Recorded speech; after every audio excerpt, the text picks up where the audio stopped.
Hello again. Today we will study on lesson 26, the sound D.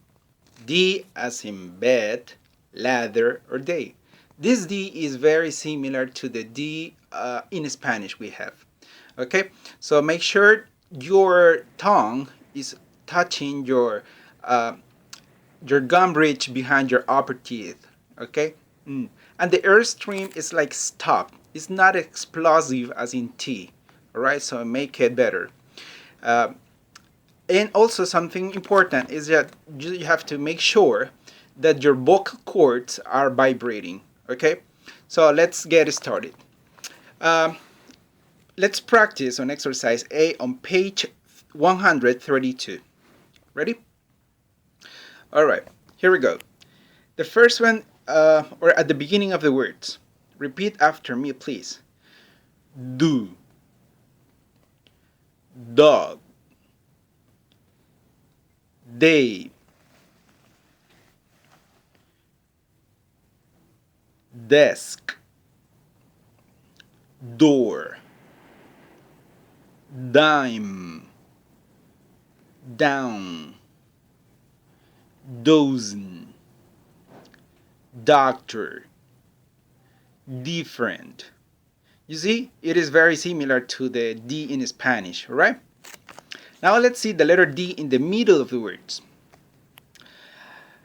Body, soda, under, today, older, order,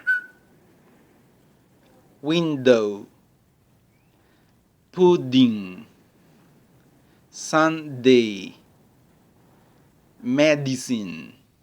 All right? And now let's see at the end of the words. Bed, did, and, said, food, card, cold, bread, build, wood. All right? Make sure your tongue is always touching your gum ridge behind your upper teeth. All right? Okay, something you have to do is to do exercise 6 on page 133. What you have to do is to record on audio saying the 10 sentences on exercise C and also send it through WhatsApp. And that's the activity you have to do for this lesson. Thank you. See you next week. Bye.